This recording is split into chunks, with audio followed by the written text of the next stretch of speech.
স্বামী স্ত্রীর মিলন হলে কি হয় জানেন? খুব কাঁচা কথা, আমার বাবা আমার মায়েরা ক্ষমা করবেন, কথাটা খারাপ মাইন্ড নেবেন না, শুদ্ধ মস্তিষ্কে কথাটা ভাববেন। আমরা যখন স্বামী স্ত্রীর মিলন করি দেখবেন আনন্দ একটা পাওয়া যায়।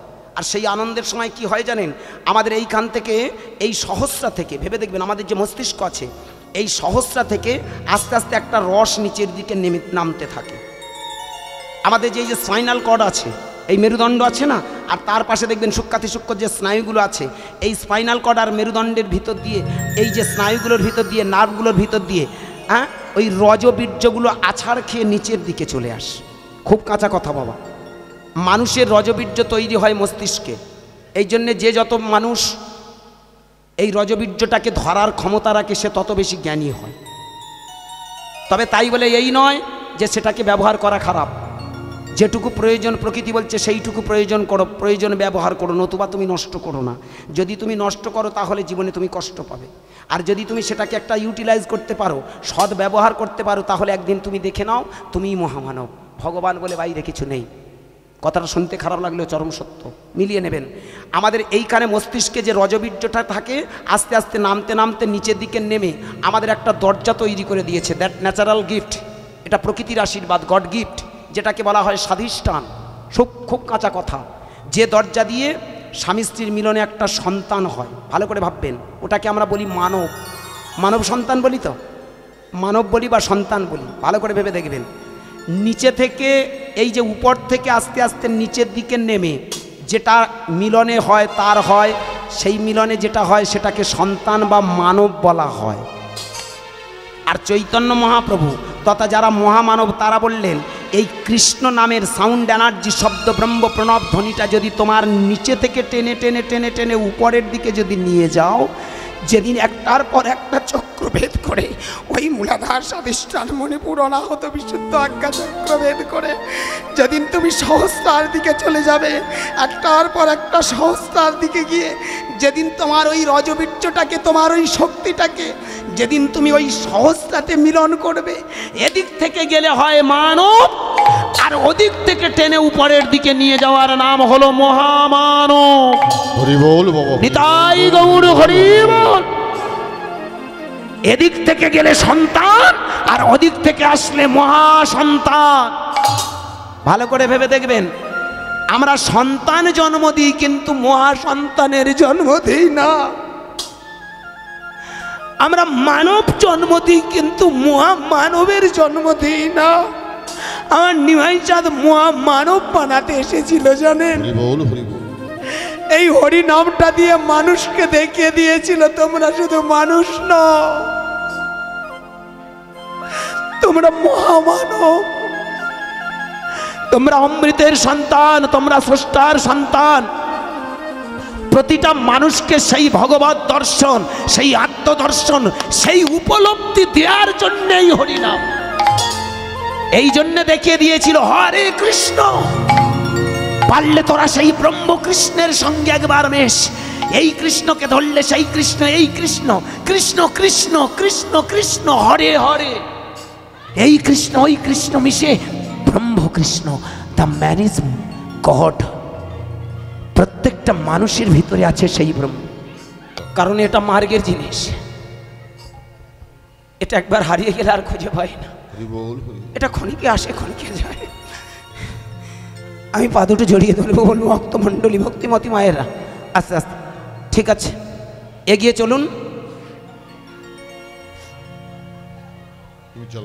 তাই এইখানে দাঁড়িয়ে আসতে, এইখানে দাঁড়িয়ে আমার নিমাই চাঁদ দেখিয়ে দিল, প্রকৃত যদি মার্গে তুমি পৌঁছাতে চাও তাহলে ওং শব্দটা, এই যে কৃষ্ণ ওং, ওই শব্দের ভিতরে মডিফাই করা আছে।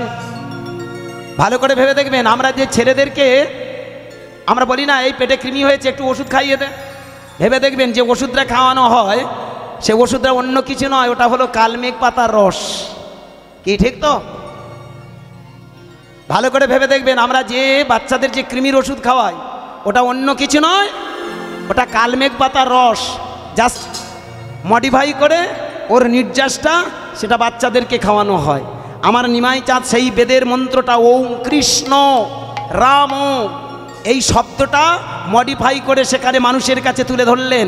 একদিকে তিনি বললেন হরে কৃষ্ণ, একবার সেই কৃষ্ণের মতো হরে আবার বললেন কৃষ্ণ, এই ওং শব্দটা তোমার ভিতরে লাগিয়ে দাও, অনর্গল তোমার ওই মূলাধার স্বাধিষ্ঠান মণিপুর অনাহত বিশুদ্ধ আজ্ঞা সহস্রার মধ্যে আলোড়ন সৃষ্টি করো। আস্তে আস্তে যেদিন তুমি ওই নিম্নমুখী না হয়ে ঊর্ধ্বমুখী হবে, সেদিন তোমার ভিতরে পরম চৈতন্য জেগে উঠবে, তুমি ব্রহ্ম সন্তান, তুমি ব্রহ্মের করুণা পাবে। এই জন্যে নিমাই চাঁদের কীর্তন।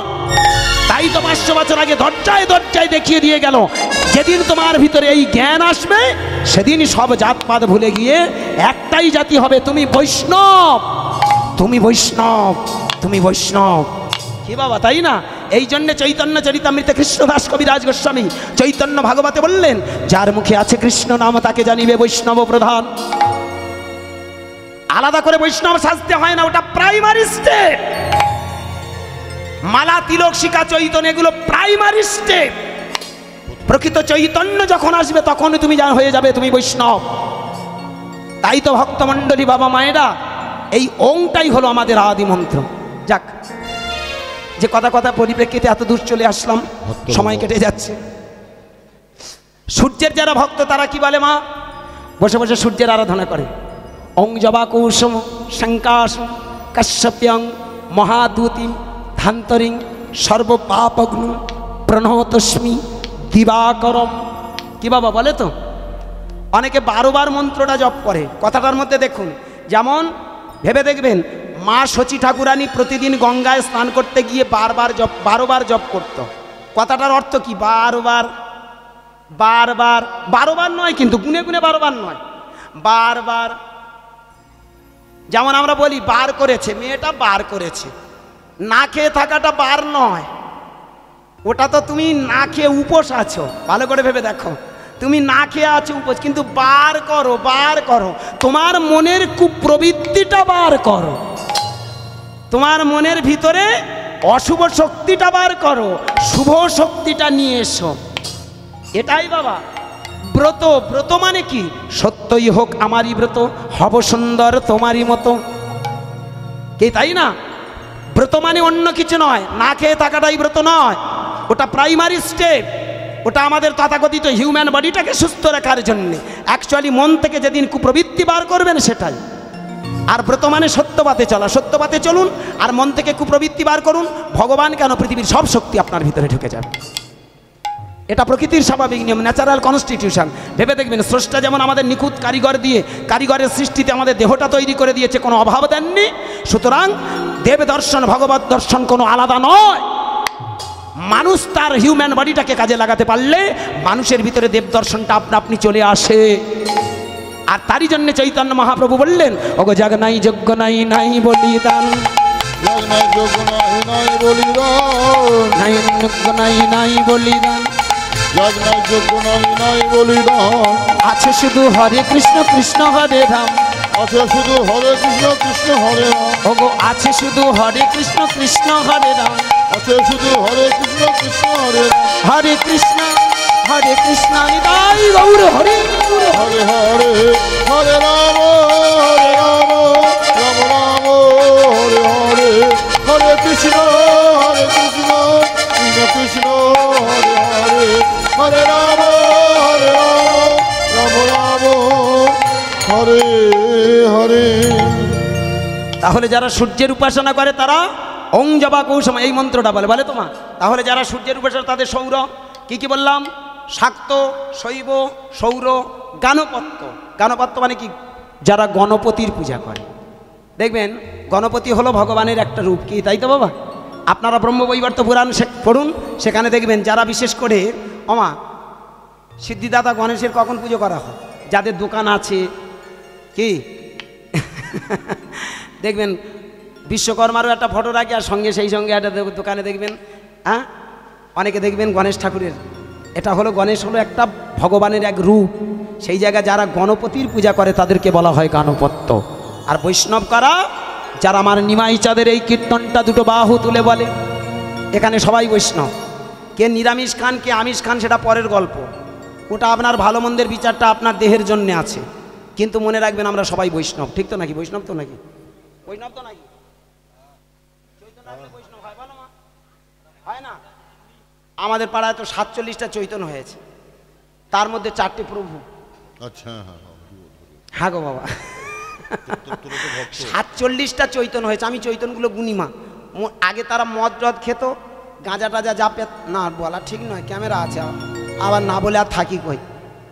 মাছ মাংস মাগো ধুনে দিত, তারা এখন সব চৈতন্য রাখার পরে বৈষ্ণব হয়ে গেছে। ওরা ইয়ং বয়সে হয়নি, বুড়ো বয়সে হয়েছে। আমি দেখি এইবার কি করে।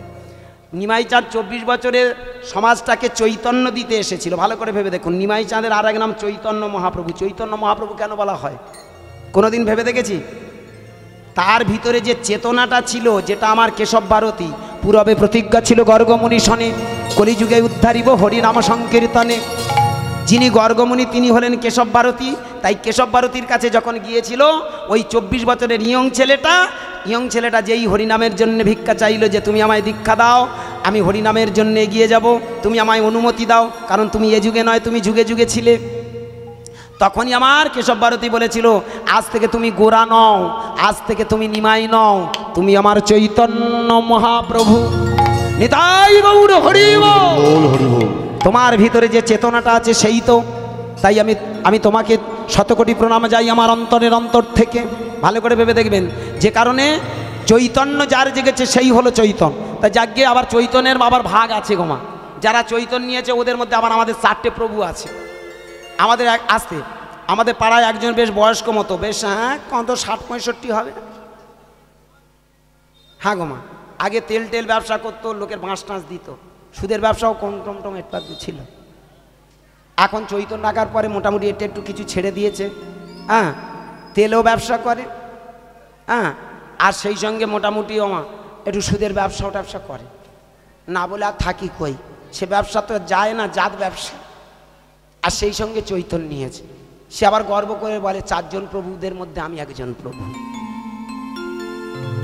ভেবে দেখবেন, যে নিজেকে বলে যে আমি প্রভু, আমি বৈষ্ণব, সে কোনোদিন বৈষ্ণব নয়। আপনারে বড় বলে বড় সেই নয়, লোকে যারে বড় বলে বড় সেই হয়। একটা কথা মাথায় রাখবেন ভক্তমণ্ডলী, বাবা আমার মায়েরা, চৈতন রাখলেই চৈতন হয় না, বৈষ্ণব হওয়া যায় না। এখানে ভালো করে ভেবে দেখবেন, আমি প্রত্যেকটা আসলে এই কথাগুলো বেশি বেশি করে বলি। ভেবে দেখবেন, আমরা সবাই বৈষ্ণব নই কি?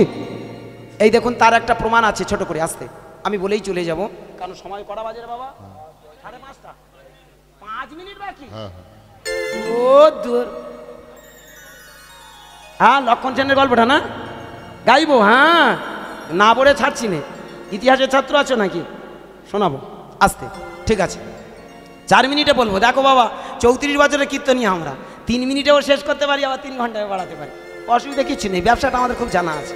মায়ের আসতে ভালো করে ভাববেন। জয় শ্রী রাধে। হ্যাঁ, কোন কথা পরিপ্রেক্ষিতে কি দাঁড়ালো? হ্যাঁ, 4 জন বৈষ্ণব। ভালো করে ভেবে দেখবেন, শুধু চৈতন্য রাখলে বৈষ্ণব নয়। এই যে যারা বলছে নিজেদেরকে বলছে বৈষ্ণব, আমি বলবো না, বৈষ্ণব নয়।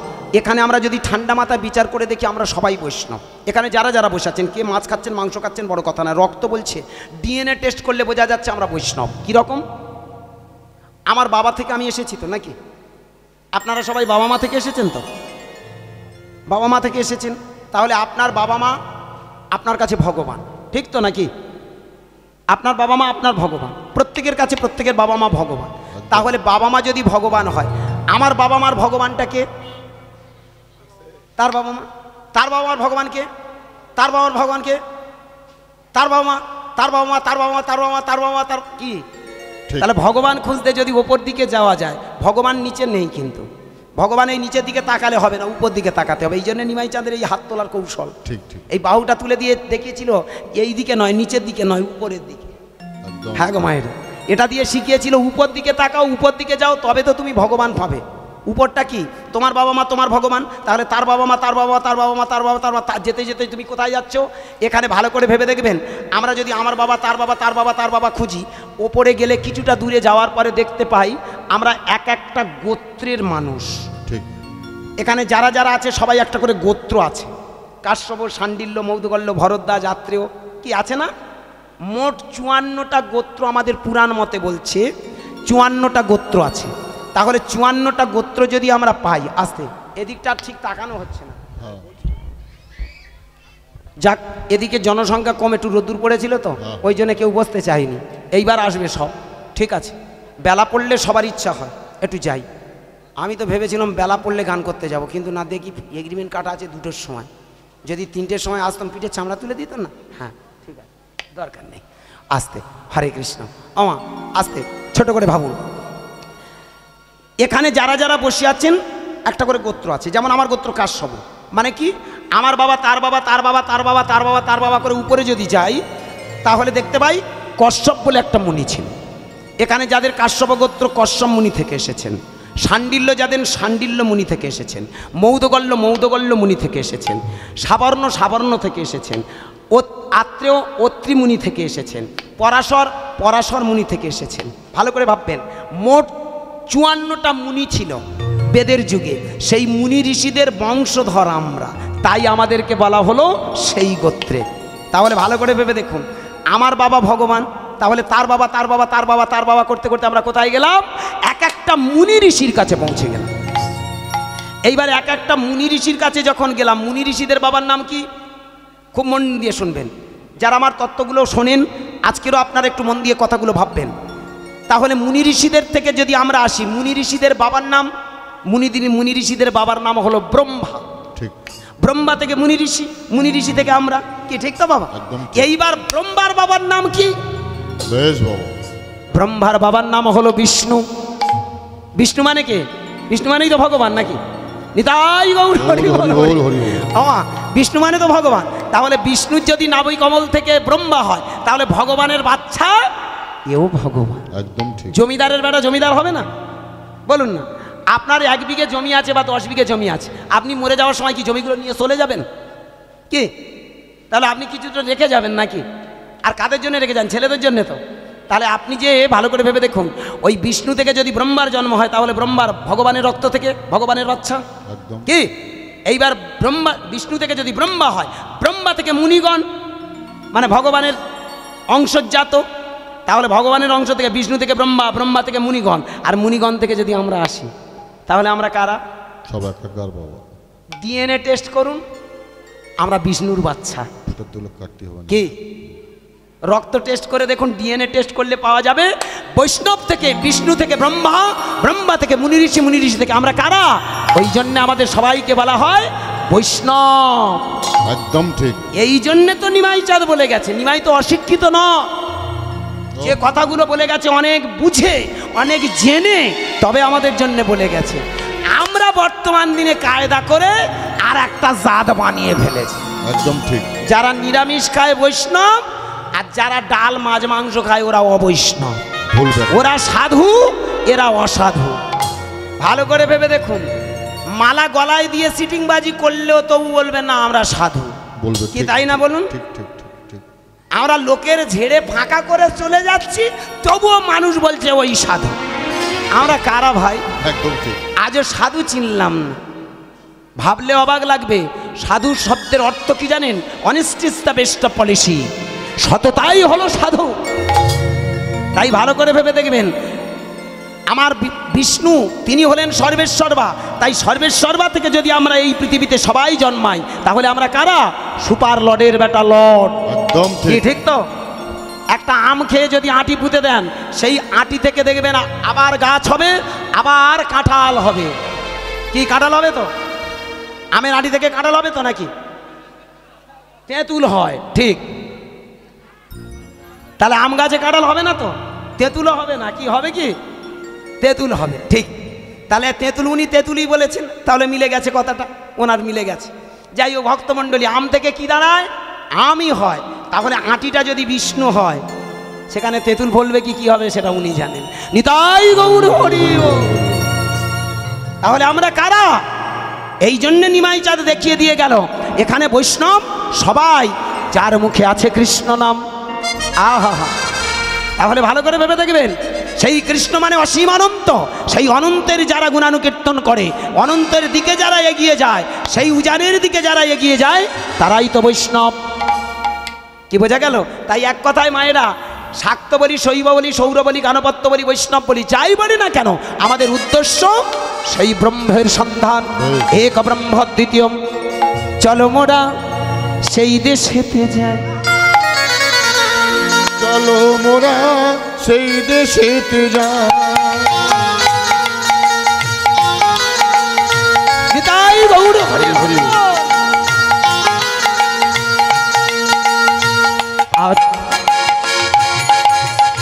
চলো মোরা সেই দেশেতে যাই, চলো মোরা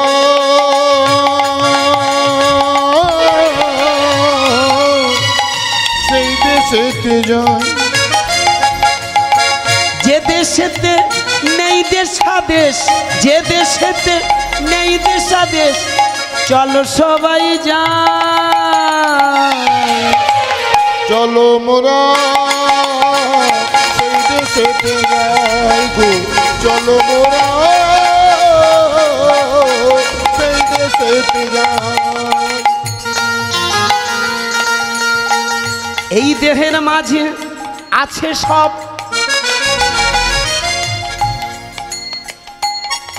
একবার বলো না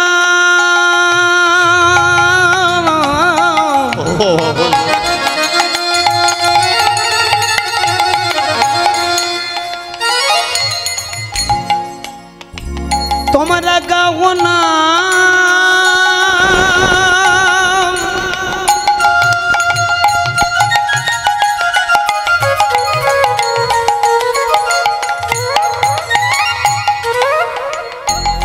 এই কৃষ্ণ নাম, নাম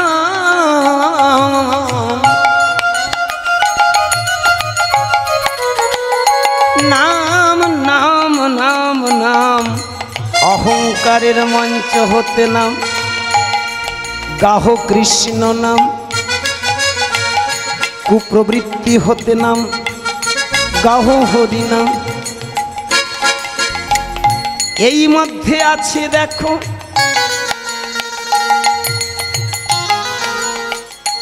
এরই মধ্যে আছে দেখো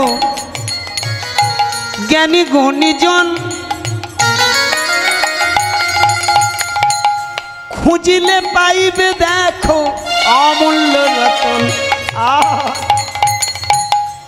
এই দেহে আছে দেখো জ্ঞানী গুণীজন,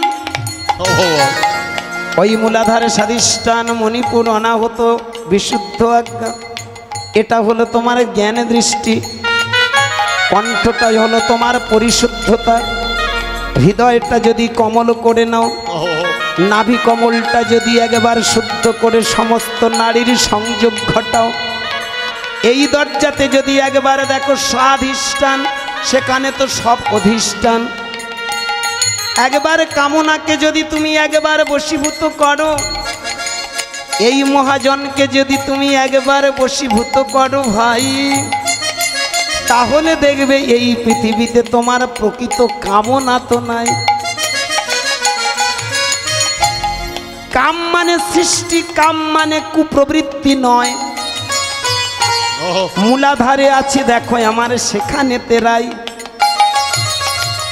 রাধা বলতে উপরে তো অন্য কিছু নাই, কুলকুণ্ডলিনীর প্যাচে রাধা কৃষ্ণ জড়িয়ে আছে ভাই। সেই তত্ত্ব ভুলে আমরা শুধুমাত্র এখানে পূজা করি রাধা কৃষ্ণ কি, কিন্তু যদি কুলকুণ্ডলিনীতে একবার মনস্থির করি, ওইখানেতে বসে আছে আমারও শ্রীহরি। তাই দেহের মধ্যে যারা মহাজন আছে, এদেরকে খুঁজতে গেলে যাও সদ্গুরুর কাছে, কিন্তু সদ্গুরু বড় অভাব। কি বলুন, আজকে দিনে আর সদ্গুরু নেই। যারা দেখবেন আপনাদের দীক্ষা দিচ্ছে, ও ঝাড়ার ধান্দায় আছে। ধর্ম মানে একটা ব্যবসা ছাড়া কিছু নয়। এই ব্যবসার জায়গায় দাঁড়িয়ে নিজেরা চোর। হ্যাঁ গো মা, আমি ছোটোখাটো একটা সিটিং বাজ, ছোটোখাটো একটা চোর, আপনাদের পকেট কেটে যায়। আমি বেশি টাকা নিই না, কিন্তু যেটুকু নিই তো নিই নাকি। হ্যাঁ গো মা, কারণ আমার সংসারটা চলবে কিসে, সেইটুকু আমার হলেই ব্যাস সন্তুষ্ট। পরবর্তী দল বছরে চলে আসে। সেইখানে দাঁড়িয়ে ভক্তমণ্ডলী ভালো করে ভেবে দেখবেন, আমি চোরের জায়গায় দাঁড়িয়ে আজকের আসল কথাটা আপনাদের চরণে বলে যাই। ভেবে দেখবেন, ধর্ম মানে বর্তমান দিনে ব্যবসা। যাদেরকে আমরা গুরু ভাবি, গুরু মানে গু অন্ধকার রু আলো, যিনি অন্ধকারের জগৎ থেকে আলোর জগতে নিয়ে যাবেন, সেই গুরুও দেখুন ব্যবসায় এসেছে। একদম ঠ্যাংটা বাড়িয়ে দিয়ে বললেন, নিয়ে আমার ধুয়ে দে, তোর বাপসত্য পুরুষ ধুয়ে এসেছে, আমারও ধুয়ে দে, তুইও বাদ যাবি কেন, আমরা ধুয়ে দিলাম। এমনকি সেই জল আমরা ঢকঢক করে খেয়ে নিলাম। শালা কোথায় ময়লা আবর্জনা ধুয়ে ধুয়ে হ্যাঁ মারিয়ে মারিয়ে আসলো, আমরা সেই ধোয়া জল খেয়ে আমরা বৈষ্ণব ভগবান পাবো না? মূর্খ। প্রকৃত যারা গুরু হয় তারা চরণে হাত দিতে দেবে না। ভালো করে ভেবে দেখবেন, প্রকৃত যারা গুরু হয় আপনি পায়ে হাত দিতে যাবেন বলে না বাবা প্রণাম তাকে কর। আজকে সেই গুরু কই দেখবেন ঠ্যাং বাড়িয়ে দেবে। চলো সেই গুরু দেখবেন আজকের খুঁজে পাওয়া বড় কঠিন, বিরল, তাই না বলুন? আর নেই। প্রকৃত যারা গুরু হয় দেখবেন তারা শিষ্যটাকে কাছে ডেকে বলে আয় না তোকে নিয়ে যাই সেই দেশে, যে দেশে গেলে থাকবে না কোনো দেশাদেশ, দয় বা একার মধ্যে মানুষ দেশ, দেশ মানে হিংসা হানাহানি নেই। তাই ভক্তমণ্ডলী আমরা সেই দেশে যাব যদি সদ্গুরুর কৃপা পাই। দেহের মধ্যে দেখো ও ভাই আছে গুণীজন, সাধনা করিলে পাবে অমূল্য রতন। তাই এসেছিল 500 বছর আগে আমার নিমাই নিতাই,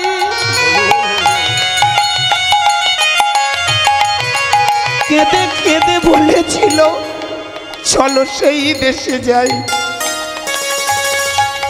তাই ভক্তমণ্ডলী এখানে আপনাদের চরণ করি নুবন্দন। এখানে আছেন যত জ্ঞানী গুণীজন, সবার চরণে আজ কোটি প্রণাম জানাই। এখানে বসে আছেন যারা প্রকৃত ভক্ত গোসাই।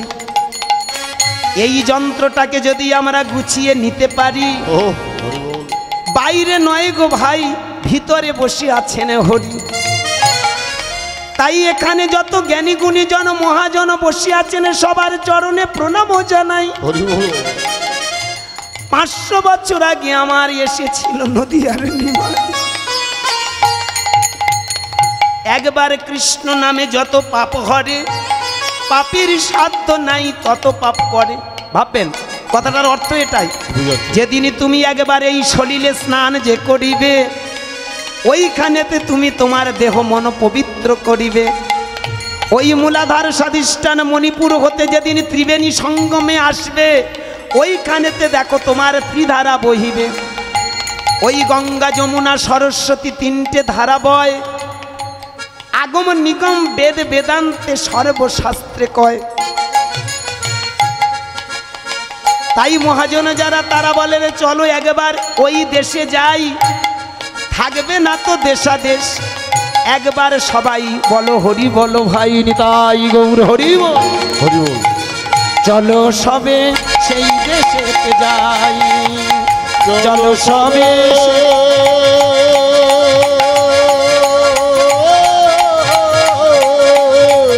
সেই দেশেতে যাই, চলো সবে সেই দেশেতে যাই।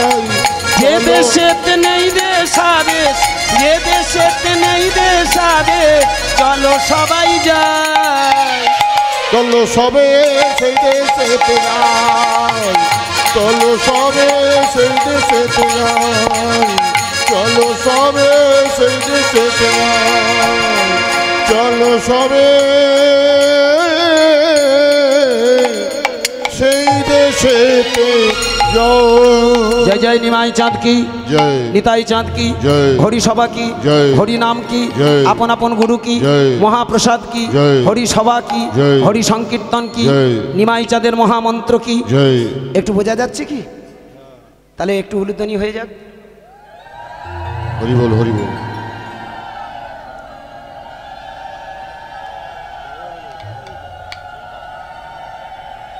जय श्री राधे निताई गौर प्रेमानंदे। हरि हरि बोल। খুব ভালো থাকুন, সুস্থ থাকুন। পরবর্তী দল আসার সময় হয়ে গেছে, তো আমি ছোট করে একেবারে পাংচুয়াল টাইম 6টা বাজে, हाँ दोला। তো আমি অনুরোধ করবো আসতে, পরবর্তী দল আসবেন অনুরোধ করব। কিন্তু আমি যে কথাটা বলেছি, যেটা বলেছি লীলার মধ্যে ছোট করে বলে যাই, সেই রাজা লক্ষণ সেন ছিল মায়ের ভক্ত, আর মায়ের ভক্ত হয়ে প্রতিদিন মায়ের কাছে আরাধনা করত। এইভাবে কিছুদিন যাওয়ার পরে একদিন রাজা চিন্তা করলেন, আস্তে ছোট করে দেখুন গল্পটা শুনে নিন। সেই মায়ের কাছে বসে আরাধনা করতে করতে একদিন মনে সাধ জাগলো, আমি তো মরে যাব, কিন্তু আমার মন্দিরে পূজা করবে কে? আমি চাই এই মন্দিরের একটা পূজারি রাখি। আমার জেনারেশন, আমার বংশ পরম্পরা পরে ভাববো আমি এই মন্দিরে পূজারি রাখবো। ভালো করে ভেবে দেখবেন, এখনও এখানে অনেক মানুষ আছেন যারা অনেক ধনী ধনী মানুষ। আমাদের ওখানে একজন ধনী মানুষ ছিলেন, এখন ওনাদের বংশে আছেন ওই বিমল নস্কর, কে কালীপদ নস্কর। তখনকার দিনে কালীপদ নস্কর আমাদের ওখানকার একজন জমিদার ছিল। এখন ওনাদের কালী মন্দির আছে, যে কালী মন্দিরে ঠাকুরমশাই গিয়ে পুজো করে, এবং ঠাকুরমশাইয়ের জন্য একটা জমি বরাদ্দ করা আছে। ভালো করে মন দিয়ে শুনবেন। তা আমার রাজা লক্ষণ সেন মনে করলেন যে আমি তো মরে যাব, তবে একটা ঠাকুরমশাই আমি রেখে যাব। ঠাকুরমশাইটা খুঁজলেন, আর ওই খুঁজতে খুঁজতে রাজ্যবাসী ভিতর থেকে একটা পরম ব্রাহ্মণকে তিনি খুঁজে নিলেন। পরম ব্রাহ্মণটার নাম হলো ভৈরবানন্দ। হ্যাঁ বাবা, ওই ভৈরবানন্দকে নিয়ে উনি ওনার মন্দিরে বসালেন। ভৈরবানন্দকে জানালেন, আজ থেকে তুমি পৌরোহিত্য করবে, আজ থেকে তুমি ব্রাহ্মণ, এখানে পূজা অর্চনা করবে। ভৈরবানন্দ যেদিন আসলেন চোখের জল দিয়ে মাকে জানালেন, মাগো আজ আমার বড় সৌভাগ্য যে আমি এই রাজার রাজত্বে এসে আমি ব্রাহ্মণ হতে পেরেছি। কিন্তু একটা কথা জানবেন, অর্থ ভালো, অতিরিক্ত অর্থ ভালো না। কষ্ট পাবেন না। যাদের টাকা অনেক আছে ওরা কিন্তু মনে প্রাণে সুখী নয়। অর্থ সুখ ক্ষণিকের প্রলেপ দেয়, কিন্তু অর্থ প্রকৃত সুখ নয়। যার যত টাকা আছে দেখবেন তার জীবনে তত যন্ত্রণা আছে, ভেবে দেখবেন। আর অর্থের কবলে যদি মানুষ পড়ে তবে মানুষ থেকে কিন্তু অমানুষ বনে যায়। আমি এতক্ষণ এইসব কথাগুলো বলেছি, হয়তো আপনাদের অনেকের কাছে কষ্ট লাগতে পারে। এই যে তথাকথিত আজকের কীর্তনিয়াদের নিয়ে আমি যে কথাগুলো বলে গেছি, তথা আমি সেইখানেও দাঁড়িয়ে, আমিও তো একজন কীর্তনিয়া নাকি, এইখানে দাঁড়িয়ে আমি কেন কীর্তনিয়াদের এরকম কথা বলি? একটাই কারণে, টাকা নাও বাবা, না নিচ্ছ, আমিও তো নিচ্ছি নাকি, আমি বিনিময়ে এসেছি, যেটা লিমিটের মধ্যে রাখো না, তাহলে কাজ ক্লিয়ার হয়ে যাবে। এই টাকা নিতে নিতে যেদিন লোভী হয়ে যাবে, আজকের 20,000, কাল 30, কাল 40, 50, 60, 1 লাখ, এমন একটা কল হয়েছে জানেন, ওই যে 1 লাখ টাকা কীর্তন করছে ওকে বলুন তো বাবা 50,000 টাকা দিচ্ছি চল হরিবাসরে কীর্তন, ও আর আসতে পারবে না, প্রেস্টিজে পড়ে যায়। বলুন, ওই একবার যে মাত্রায় পৌঁছে গেছে ওখান থেকে নামতে গেলে ওর খবর আছে, যেই দেখবেন আসতে। অনেকে বলে, হ্যাঁ অনেকে বলে বড় বড় কীর্তনিয়ারা টাকা নিচ্ছে, হ্যাঁ ওরা না আসলে লোক হবে না। একটাই কারণে লোক হয়, টাকা নেয় বলে। টাকাটা কমাক দেখি, ও 10,000 টাকা নিক, 20,000 টাকা নিক, খবর অন্যরকম হয়ে যাবে। তাই মানুষ অর্থ যদি পায়, আস্তে আস্তে তার ভিতরে ওই অমানুষটা বৃদ্ধি পায়। আমার সেই ভৈরবানন্দের হলো তাই। জানেন, রাজা 1,000 করে সুবর্ণ মুদ্রা দিত তখনকার দিনে, তাতেও তার লোভ সামলাতে পারল না। ওই যে যা দান করে যায় সেই দানটা ধীরে ধীরে আমার সেই ভৈরবানন্দ লুকিয়ে নেয়। আর নিতে নিতে নিতে নিতে লোভী হয়ে গেল। আর লোভী হয়ে যাওয়ার পরে এইবার একদিন কি হলো জানেন, একটা যজ্ঞ রাজাকে বললেন তুমি যজ্ঞ করো। আর সেই যজ্ঞ কি করতে হবে? সেই যজ্ঞটা হবে একটা যজ্ঞ যার নাম হলো নরমেধ যজ্ঞ। কলিযুগে নরমেধ যজ্ঞ করেছিল, ভালো করে ভেবে দেখবেন।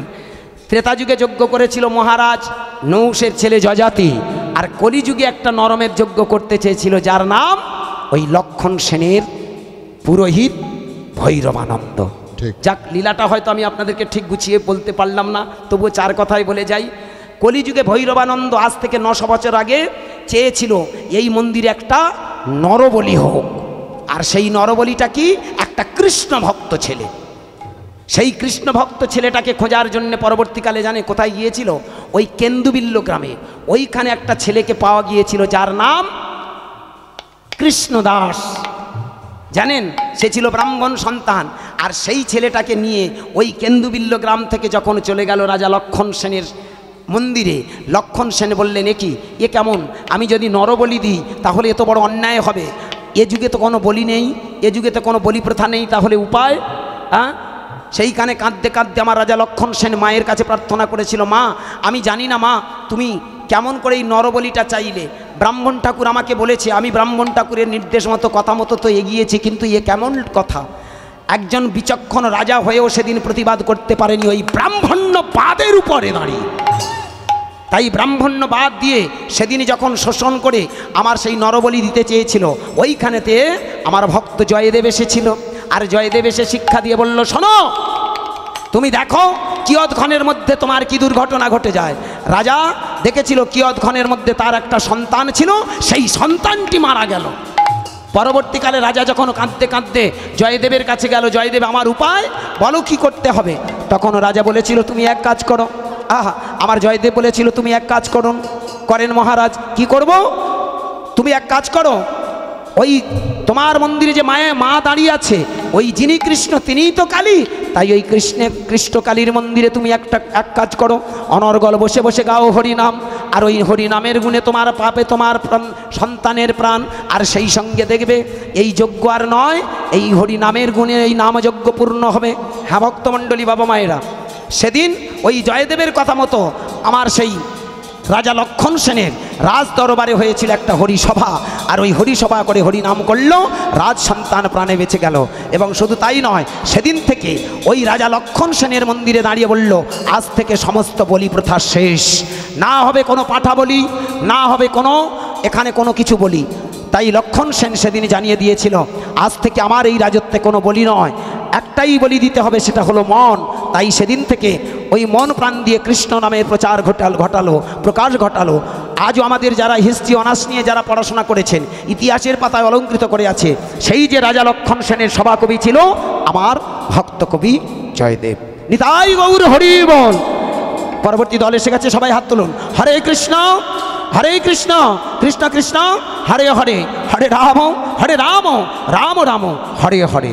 ওম কৃষ্ণ রাম নারায়ণ, ওম কৃষ্ণ রাম নারায়ণ, ওম কৃষ্ণ রাম নারায়ণ। হরি ওম তৎসৎ, হরি ওম তৎসৎ, হরি ওম।